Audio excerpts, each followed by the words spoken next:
Vous savez, aujourd'hui, le net se prépare pour les échéances futures qui arrivent, qu'elles arrivent le 20 décembre ou plus tard. Donc aujourd'hui, nous avons bien entendu plusieurs fédérations. Nous sommes un parti qui a participé déjà à plusieurs élections. Donc nous avons des fédérations qui travaillent. On a une grande fédération dans le Golfe qui travaille, le Grand Lomé.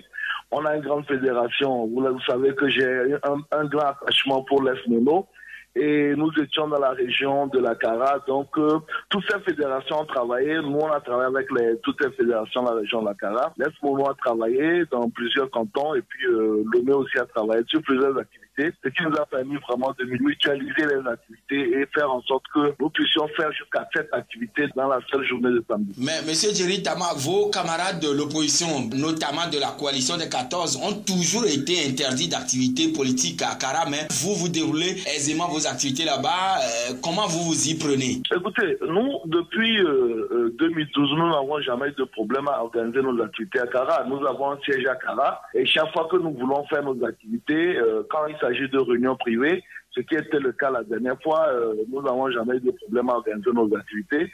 Maintenant, il faut savoir que quand les gens veulent organiser des activités, il faut voir dans quel cadre elles se mettent. Si vous voulez organiser une activité publique, mais dans un endroit privé, vous êtes soumis à l'obligation d'information. Mais si vous organisez une activité privée, c'est-à-dire qu'en invitant de façon particulière, nous, c'était nos fédérations de tous les cantons de Kara qui sont retrouvés à nos pièges, nous avons organisé notre activité sans aucun problème. Mais je répète encore, ça fait maintenant 2 ans que nous faisons nos activités sans avoir jamais aucun problème. Chaque fois que nous avons voulu faire une activité publique, nous avons pris les dispositions suivant les termes de la loi portant organisation des manifestations publiques au Togo. Avant de vous laisser partir, M. Djeri Tama, début août, la CENI avait annoncé appel à candidature pour les locales et les législatives, pour les locales du 15 au 29 octobre et pour les législatives du 22 octobre au 5 novembre. Nous sommes au 5 novembre aujourd'hui, mais aucune liste n'est ouverte. Est-ce à dire que visiblement les élections ne pourraient pas se tenir le 20 décembre? Non, le dépôt des candidatures doit avoir lieu 35 jours avant la date du scrutin. Quand vous prenez que le scrutin aura lieu le 20 décembre, donc ça veut dire que quand vous défalquez, c'est au plus grand tard le 15 plutôt